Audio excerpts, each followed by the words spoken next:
dreams come true. Today my friend is coming over and we're going to do a bit of hand pottery as well as watch some movies. That's literally all I have planned for today. And I'm super excited just to chill. Yeah. You want to say hi? Hi! How are you? I'm doing good. I'm doing great. How's winter been for you? Winter has been intentionally restorative. I think I've been setting that intention to like slow down, go with the season, hibernate a little. I love. So yeah. This is our spread. Well, Imelda did all of this, and I just brought myself. Which is perfect. That's all I asked for.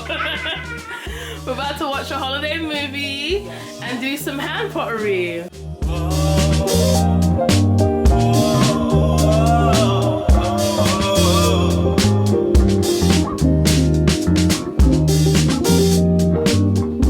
Okay, so we just finished the first movie. We cried. It was so good. So endearing, But so tender. For real. Wow. Yeah. Oh, Black love is beautiful. So beautiful, especially like because it wasn't toxic. I It know. was just like two people who like knew each other from childhood. Right, and then the family dynamic, and then everybody already knowing each other, and just community. It was beautiful. Community, heavy on that. So sweet. I So, know. so sweet. Now we're about to do some hand pottery, a block of clay, and we're just gonna freestyle. Yeah. Let's get it.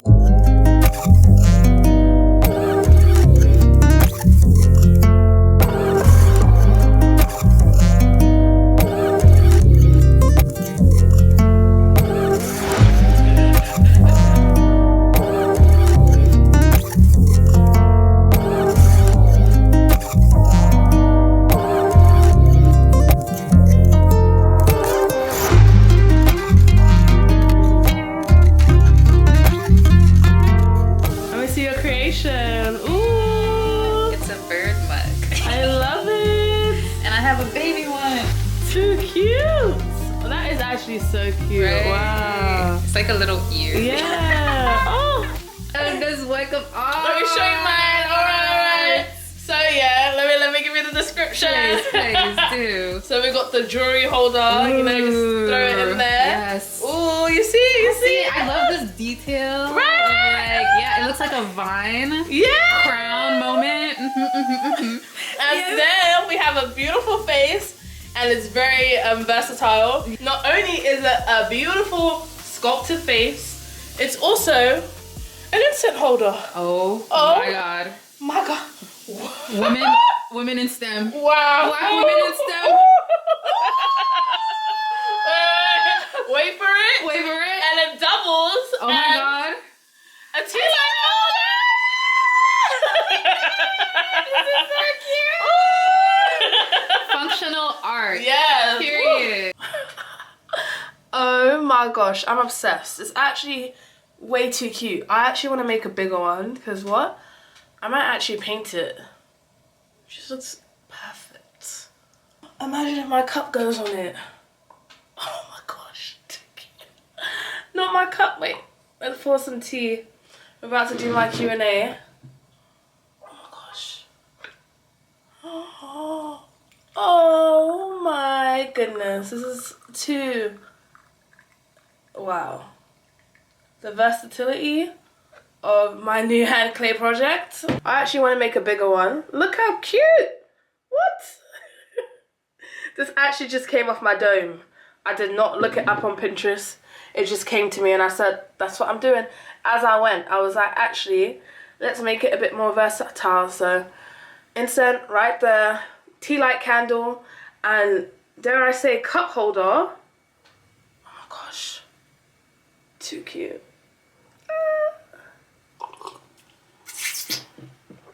Whew. I am currently drinking sumac. I harvested it myself. That's my favorite thing to say. I harvested it myself. It's so tangy. It's like a lemon tang. I didn't put anything else in it. It's just sumac. Welcome to my first official Q&A.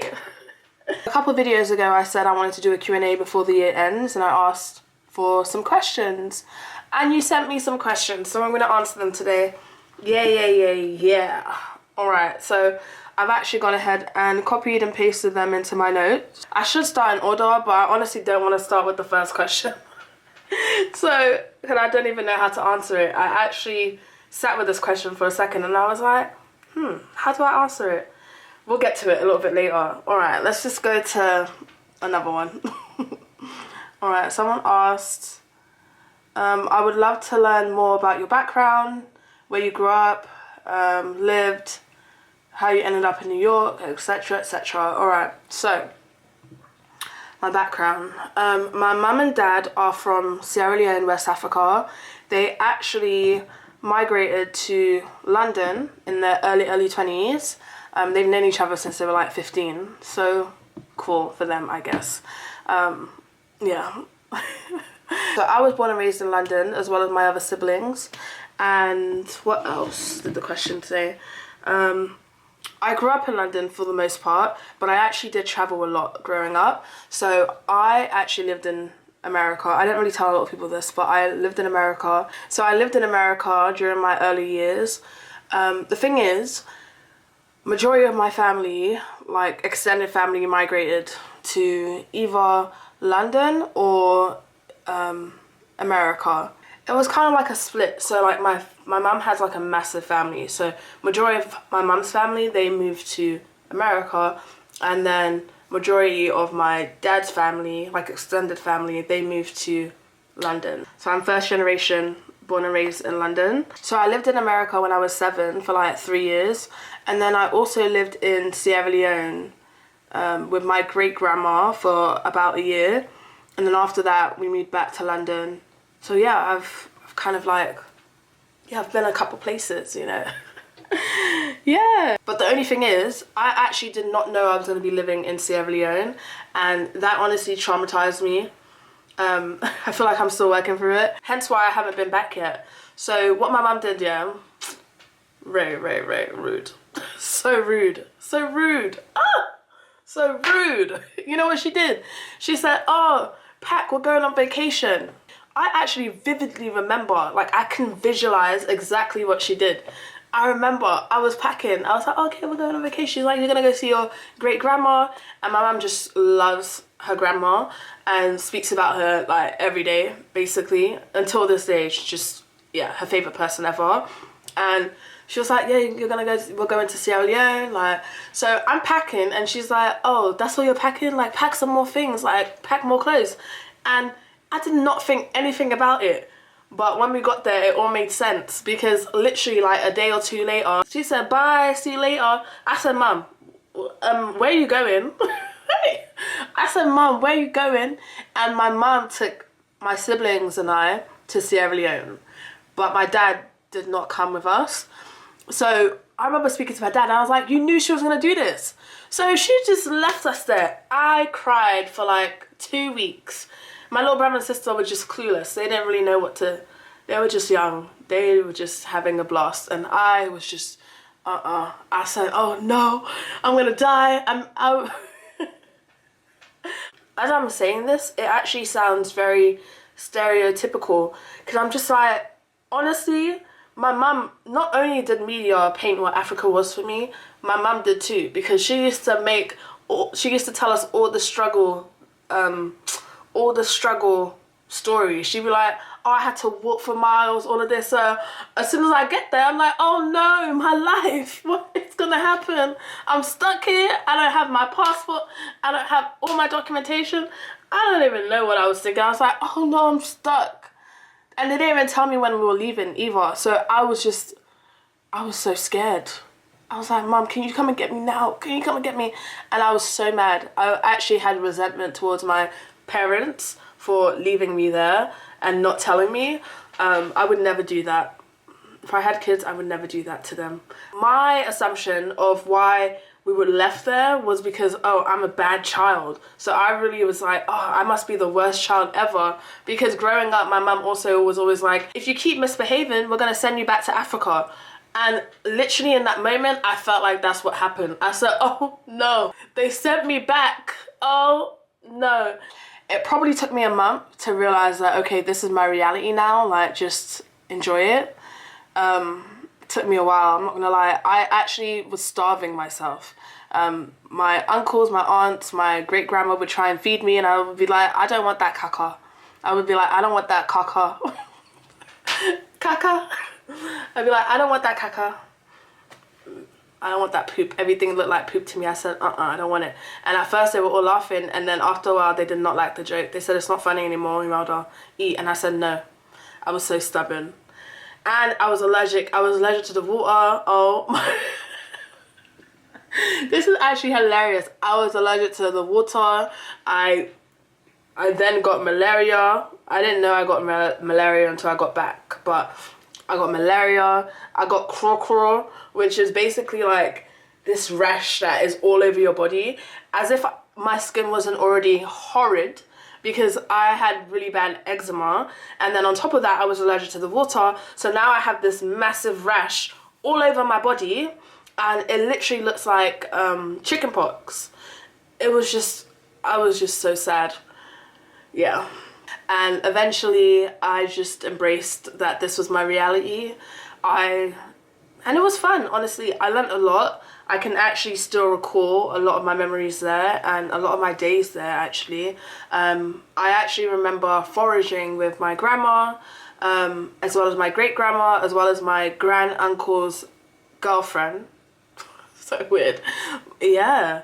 I remember, and actually a lot of these memories have come back to me as I continue to forage in my daily life now. I get these very vivid memories that just come to me in the most random moments, and I recall actually doing what I'm doing now. It's so bizarre, actually. It's so bizarre. Like, the last one that came to me was, we went, I think my grandma, so my dad's mum, she came to get me from my great grandma's house, and we went on a walk, and we went to like up this mountain. I can actually recall the road as I'm speaking right now. We went in this zigzag thing, and then we went up the mountain, and we went to the back of someone's house where it was just massive land, and we actually went up there to go forage some cassava leaves, and she was just like cutting it, and I was like, Grandma, what are you doing? She's like, oh, this is cassava leaf. And wow. And when these memories come up, I just feel instant gratitude as well as just shock. These memories actually liberate me. Yeah, they really do. And they make me really excited for the life that I'm living and the continuation of my journey. Yeah, so that's my that's my background. Let me see. Yeah, so I lived in Sierra Leone. So majority of my life was spent in London. All right, the next question is, how did I end up in New York now? So in order for me to get to there, I have to start from the beginning. So after Sierra Leone, we moved back to London, and we were all together. And then I was just really depressed. I personally had a really hard time fitting in, and colorism really got to me. So with that, I just hated living in London. I hated the weather. I just felt stuck, honestly, and I did not want to live the life that I saw everybody living. Personally, I've always learned from other people's choices, and in seeing people live the life that they had chose, I said, oh no, I don't want this. I don't want this, get me out of here. And in all honesty, like, when I really like delved, why did I want to move to America? So some of my happiest moments were in America. I just remember playing with all my cousins, like when we were a big happy family, playing with all my cousins. We always had something to do. There was just so much love on my mum's side, and those were just my fondest memories, you know. So around like 15, I was just over it. I really wanted to leave. So around that time, I got this idea. I was like, actually, Mum, can I go to America? And immediately she said no, it was shut down.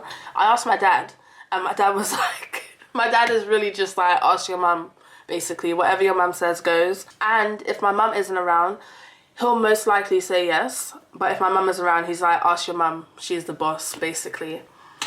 Yeah, so I literally had to nag my mum for like 2 years, or maybe like a year and a half straight, until she was a yes. Because at first she was like, no, why would I let you go to America by yourself? And I'm like, I won't be alone. Like, I had to come up with all these different plans. I don't even know what made me so persistent at 15. I just knew I don't want to live in...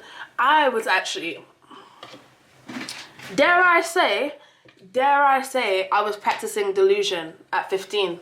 Because I was really like, I'm leaving, I'm moving to America, I'm moving to America. I feel like every day I woke up, I was like, I'm moving to America. Like, this is not my life. I'm not staying in London. I'm leaving.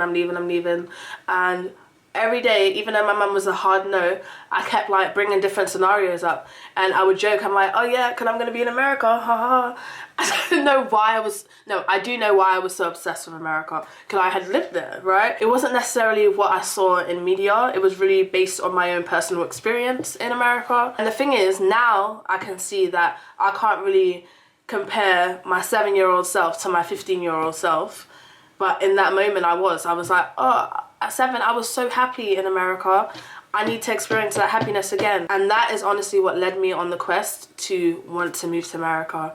So my mum was a hard no, and I literally just came up with every single possibility and presented it to her. I was like, oh, I can live with grandma, I'll go to uni out there, XYZ. I was doing bad in school as well, and I was like, oh, if I stay, I'm probably gonna have to repeat a year. My mum did not want to hear that. So she did not want to hear that. I feel like that's what started opening up her ears. But I was just like, Mum, I do not want to go to uni in London. You get a job, and then I just did not see that lifestyle for me. And I don't know what I even saw in America. That's just what I had, you know, and I just went with it. So eventually she said yes, and I started telling, as soon as she said yes, that was it. There was no turning back. I said, great, I'm leaving this country. Hallelujah. And I started plotting, I started planning. I told all my friends. No one believed me. I said, wow, none of you believe. I was like, I'm leaving, I'm going to America. Everybody was laughing. They said, Imelda, stop joking. I said, okay, I'm joking. I guess I'm a joke, you know. And next thing you know, I'm in America, and people are like, wow, you didn't even say goodbye. And I said, but you thought I was joking. So what am I supposed to do? Like, beg you? Please. I moved to America at 17. I went to university in New Mexico. Then I graduated uni, and then it was between California and New York in regards to where I was going to move. And I decided to move to New York. I visited both, and honestly, I did not like LA at that time. I don't know why, I just didn't like it. And then I visited New York, and I loved it. And I was like, yeah, this is the place for me in this moment. There was actually a specific moment, but I don't want to share it because it's a bit vulgar, if that makes sense. It's a bit raw. Okay, so somebody asked, can you do a foraging event, please? I can. I will. So 2025, I've got some really great things coming out. So this year, I hosted my first Black Girls camping trip. And moving forward, I do want to continue camping trips just as is. I probably won't just have it like Black Girl, it'll just be like camping trip in general. For the camping trip that I hosted, I actually had a whole plan in regards to what we're going to do. We're going to forage, we're going to learn how to build fires. And actually we did do all of that, but not in the way in which I wanted to, which is fine, I release, you know. And moving forward, I'm excited to execute it the way I envision it. But we did forage. We foraged mushrooms, and that was it. Mushrooms? Anything else? Yeah, just mushrooms actually. We built many fires. It had rained, so we were on a hunt for dry wood, but it was still beautiful. It was only 4 of us. It was 4 of us in total, and moving forward, I do see them getting really big. I'm excited to continue. Yeah, I'm really excited. I have some really cool plans for 2025 and I'm excited to share. One being camping trips. So if you're in New York and you'd like to join my camping trips, let me know, because that is going to be available to everybody who would love to. Yeah. So when it comes to foraging and being outdoors, for me personally, it is allowing myself, specifically my inner child, to play and to be held in the safety of nature. And I honestly feel as though I personally have a gift in helping people also have that experience.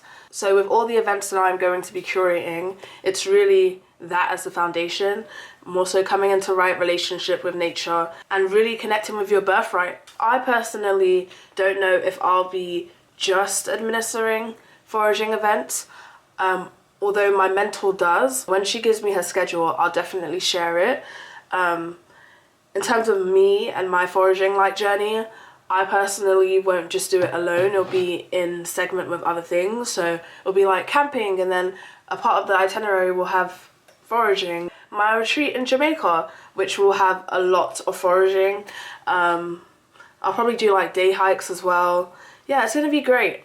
So Into the Bush is not just for the retreat. That is definitely my grand, what should I say? My grand introduction to all the things that I'm going to be doing in the bush. Into the Bush is going to be the umbrella phrase where all the activities fall under. So with camping, hiking, what else do I want to do? Maybe even a kayaking trip, as well as the retreats. Yeah, so many big things are coming. I'm working behind closed doors and really getting clear on my vision.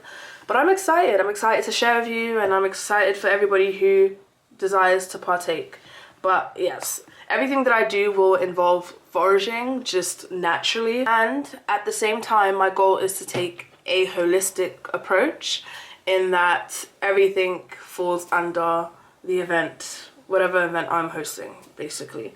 Okay, next question is, are you vegan? I am not vegan.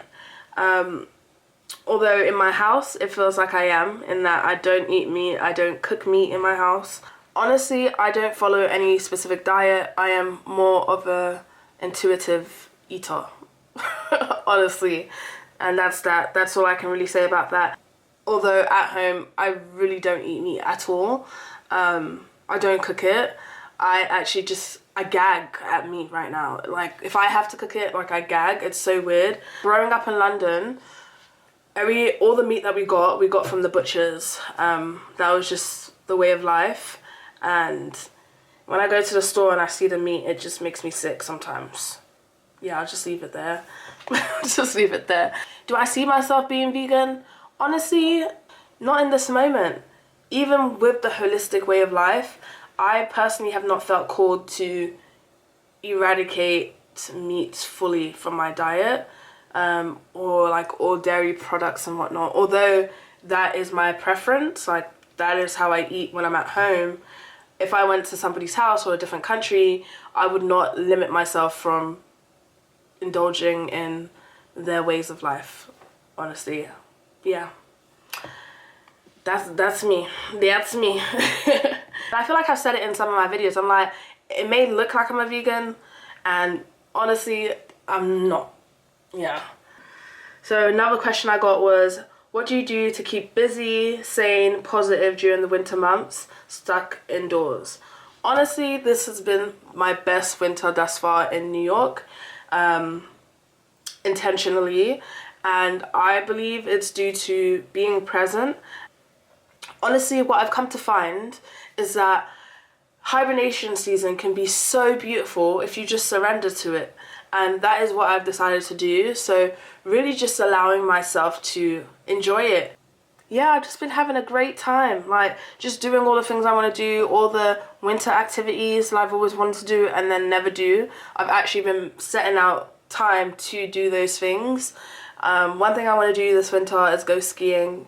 I know there's places upstate, haven't done that yet, so that's coming soon. I actually have a plethora of hobbies in one closet in my apartment. So in that closet, we've got canvases and paint. We've got crochet, needles and yarn. And we've also got knitting needles and yarn. And we've got fabric and a sewing machine. We've got, what else we got in there? We've got clay as well. And is there something that I'm missing? We've just got a ton of arts and crafts in there. And I'm like, wow, I could really have the best time in my apartment. But honestly, I feel like just the surrender to what the season is, has been allowing me to really enjoy it.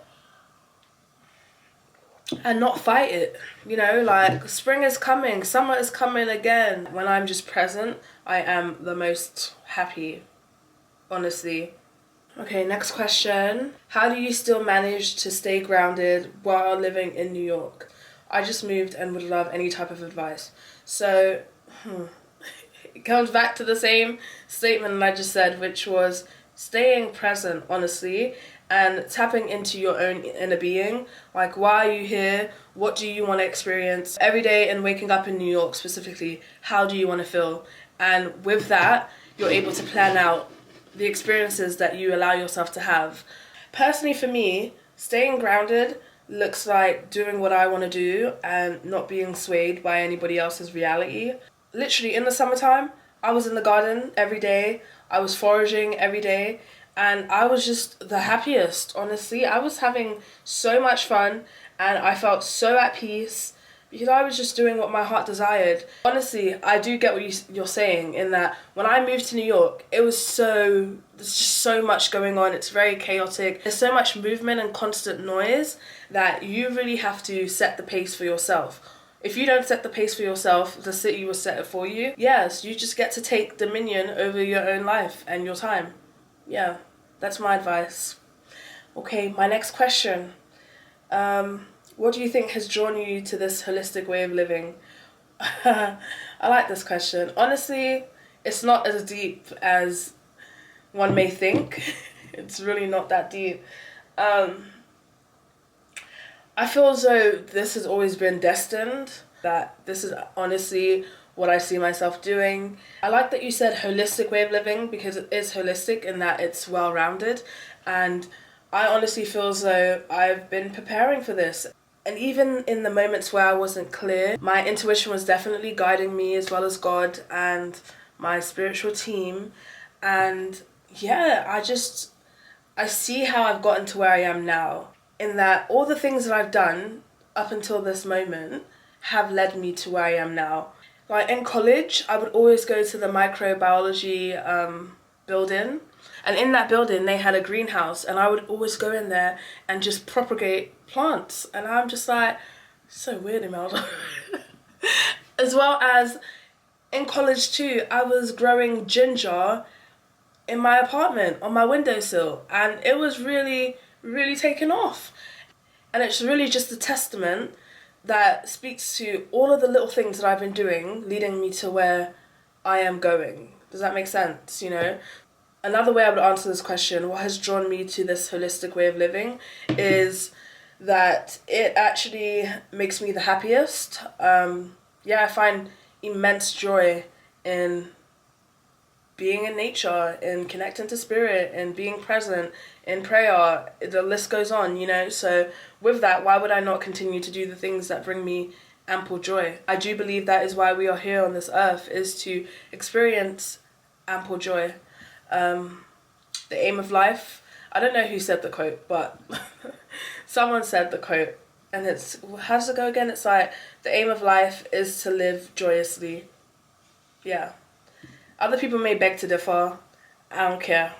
I'm sticking to it. The aim of my life is to live joyously. So anything that brings me immense joy, I'm going to do. And the holistic way of living does bring me immense joy, honestly. I find deep joy in being able to walk outside and know my environment the way in which I do, and the continuation of learning. It's a feeling I can't even explain, honestly. It's within my body, and it really gives me like, it just makes me happy. Alright, so the next question is, how long have you been in NYC? Do you see yourself living in other places? Jamaica. Yes, so Jamaica, I love that. Jamaica has my heart, honestly. Jamaica has my heart. I've been there 3 times this year already. Like, hello? Wow.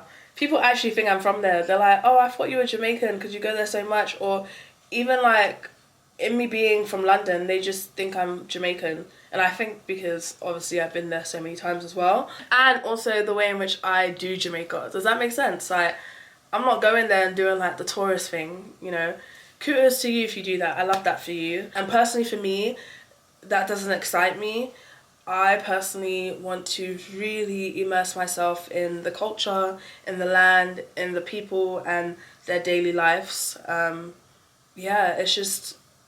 That's just who I am. And I honestly think living in Sierra Leone for that 1 year has shaped the way in which I like to travel.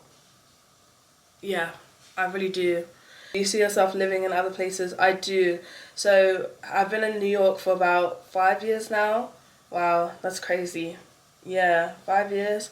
And do I see myself living in other places? I do. But in all honesty, I don't necessarily have a specific destination. My friend actually did my astrocartography, and there's like a massive line going through Jamaica. There's this other country that I've been wanting to travel to and I haven't yet, but will soon. And there's a massive line going through there. I actually pulled it up the other day as well, and I saw that there was a massive line going through California, which honestly I haven't seen. Like, I haven't seen myself being I'm gonna move to California girl. But this is a new moment, and this is a new version of Imelda, and maybe I actually may be open to it, in that the quality of life that I desire and how I desire my future self to live, I do believe California could give me that. Wow, not me having epiphanies in this moment. Yeah, because it's like, I'm honestly not attached to New York anymore. I'm here for now, but I'm not attached, you know? Who knows, it may change tomorrow, but in this moment as I speak, I'm like, I actually don't have any like dreams or desires for my life in New York. I've actually spent an extensive amount of time upstate New York, and yet I have no desire to move there. I know, like, yes, I want land. I see myself stewarding land. I'm really excited. I'm really excited. Wow, I'm really excited for that. Yet I just don't see it being upstate New York. One of my big sisters, she has land upstate, and I have spent a lot of time at her house. And in all the time that I've spent there, I've actually never been like, oh yes, I absolutely want to live upstate.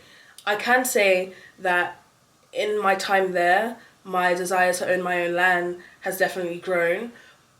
And at the same time, it hasn't been connected to that space. Like, I don't see myself living upstate.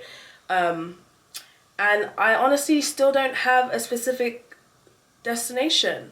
Yeah, the thing is, I see myself being transient, in that I see myself traveling between the Western world and somewhere else.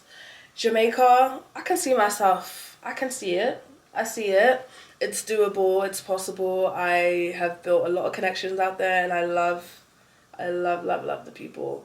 But in terms of the Western world, honestly, I don't have a location. So now that I'm actually reflecting on this question, I'm like, maybe I should go intentionally visit California. Now that I'm delving into this question, every time I go to California, I actually do.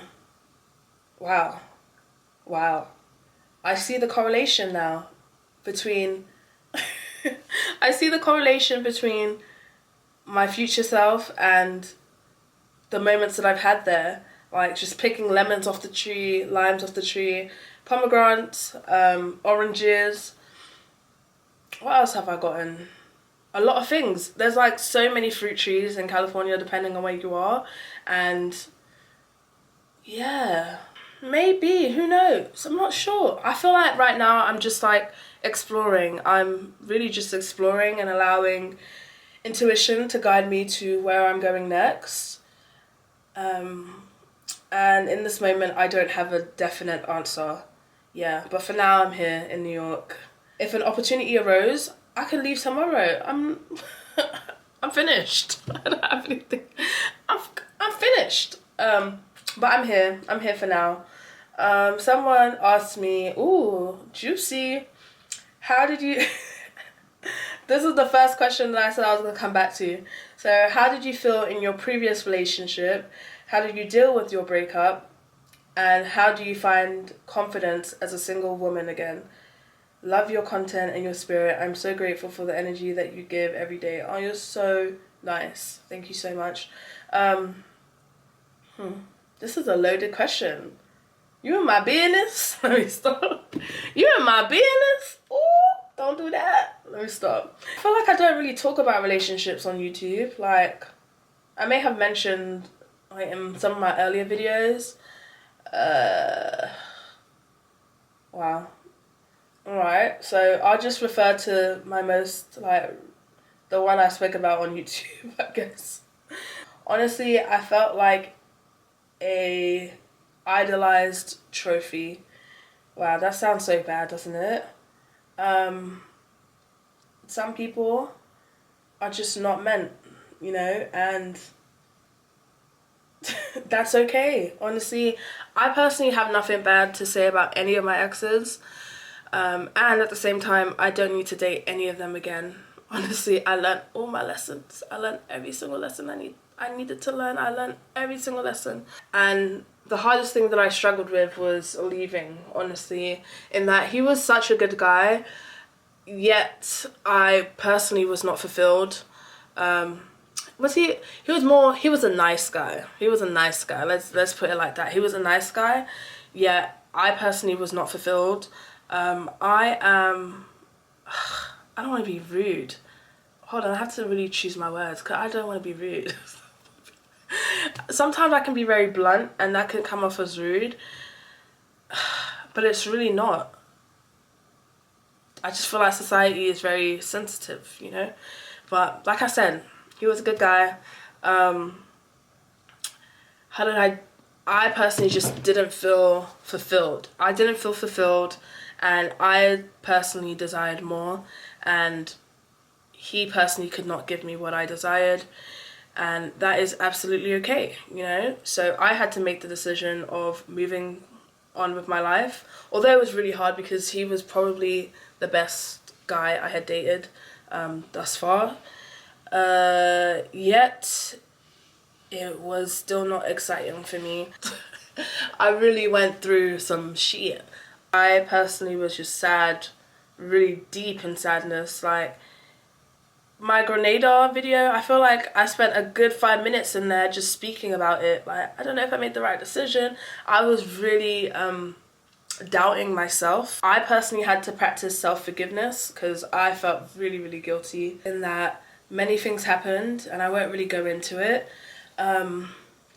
But all in all, I just felt like he just really, like, it was more so lust. Like, he was just like, oh, my dark chocolate queen. Let me stop. I just feel like it was more infatuation than true love. And yeah, it just wasn't it. He was honestly trying to love me in what he believed love was, and I personally did not feel any of that. You know what? Let me just speak from the space of accountability. If I'm speaking from the space of accountability, I would say that personally, I definitely shouldn't have been in that relationship. I definitely should have gotten to know him first. I personally was very easy. I was accepting of anything. Like, if someone liked me, I was just like, well, you want me? Here I am, baby. No, we're not doing that anymore. We've grown a lot. Yeah, so I can take accountability and state that, yeah, I did a lot of things that I probably should not have done before really getting to know him. And the thing is, I had known him for a while, to the point where I used that as an excuse to just skip over really intentionally dating. Yeah, so yeah, I wouldn't do that again. Also, I had just gotten out of a really, like, toxic relationship, and I just jumped. I was just like, nice guy, he wants me, here I am. Me, now, in this present moment, would not do that again. Personally, what I'm calling in for my love life is excitement, joy, fun, childlike play, adventure, like, the list goes on. I just want to be happy. And I honestly give myself immense joy.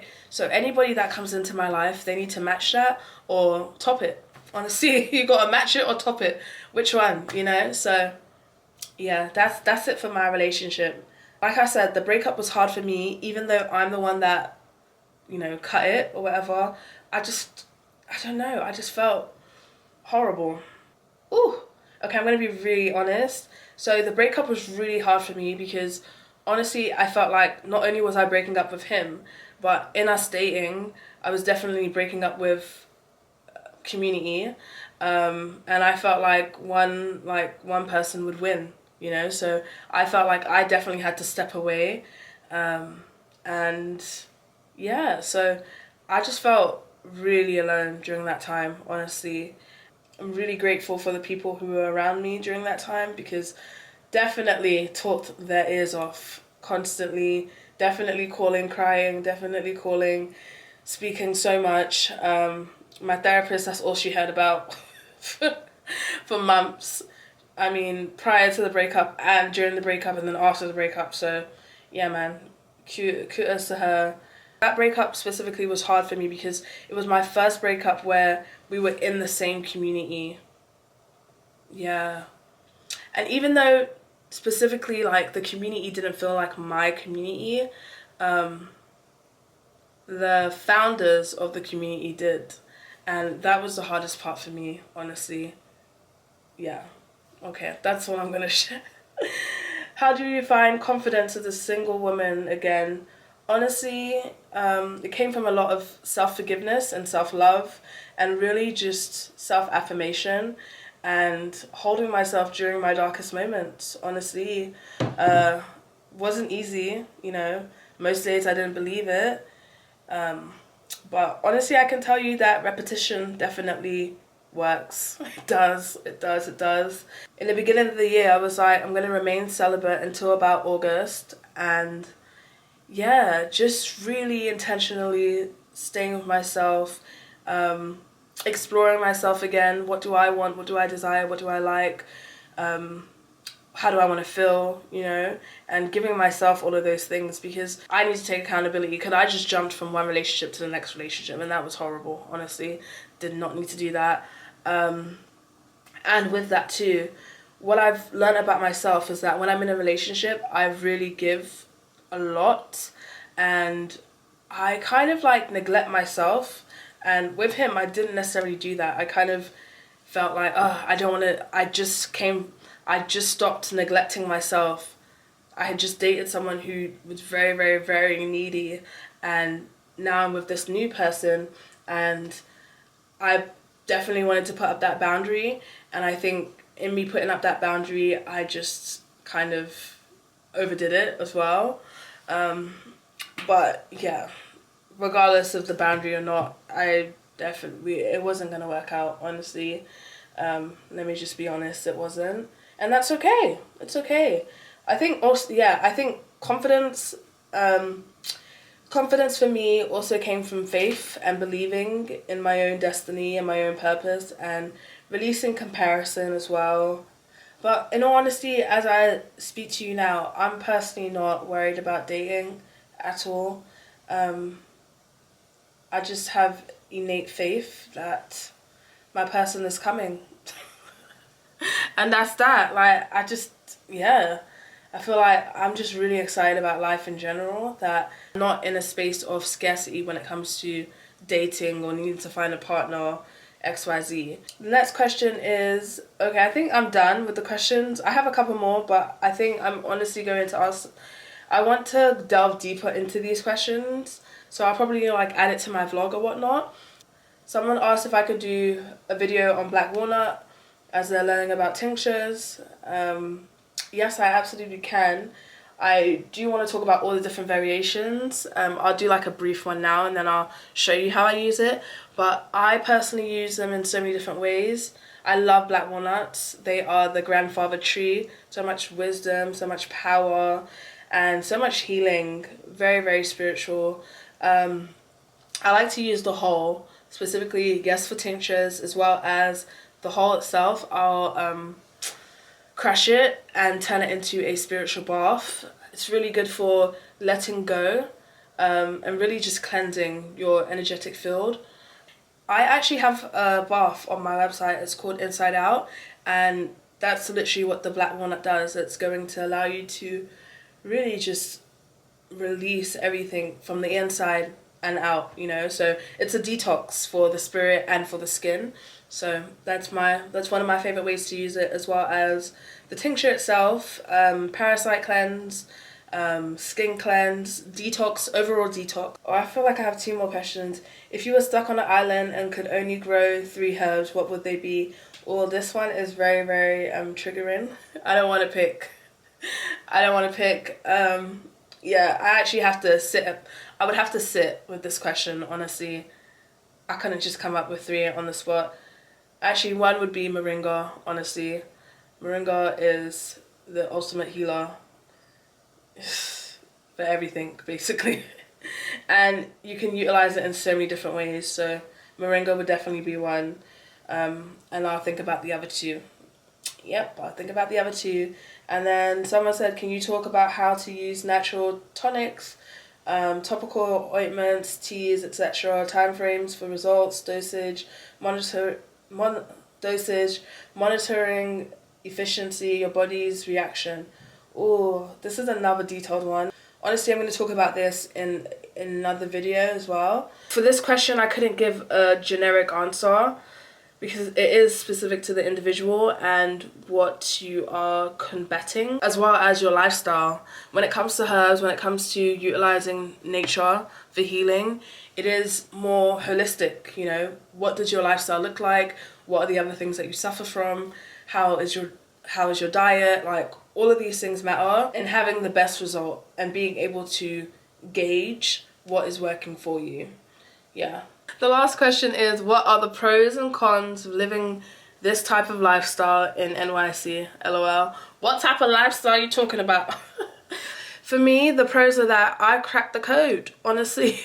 Having the skills that I have and living the life that I live, being able to garden, being able to forage. Like, if something crazy happened, I know where to go. The more I live this life, the more I'm in tune to what nature is teaching, you know? So I just feel really, like, connected.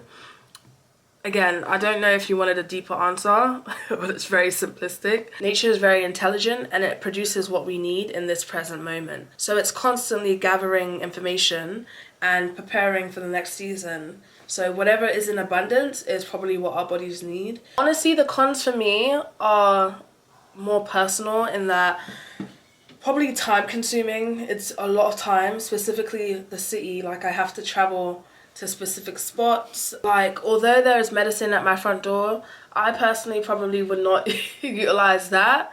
I go further. I go to where I know the soil has been tested or where my intuition guides me. That's probably my biggest downside to foraging in the city, is the time that it takes and processing for me, and the contradiction to what the city is, in that everything is going so fast, you know, and foraging is quite a slow, grounded, intentional practice. So in me living in that way, I sometimes feel like I'm behind.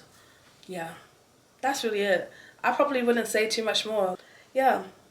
I mean, I know other people may have many more downsides, and I'm not other people. Like, some people may say, what would they say? Like, over harvesting, maybe a thing.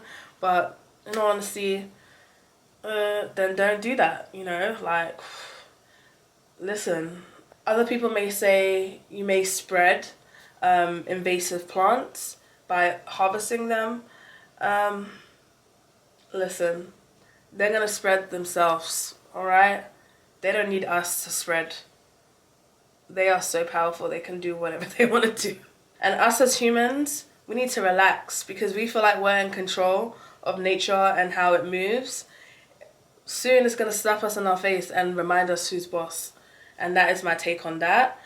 What else do I want to share? That's it, for real though, because sometimes it's just like, what? And then other people say, like, poisonous plants that you may, you know, deadly plants, poisonous plants. Just don't be stupid. Like, nature has its boundaries, you know? Like, pay attention, listen, learn, be mindful. Be mindful, you know, you'll be fine. Those are my takes, and thank you so much for this beautiful Q&A. That is my wrap. I'm excited to do another one in the future. I hope you learned a lot more about me, and thank you so much for watching. Cheers to a successful sip and spill. And I will see you in my next video. Bye!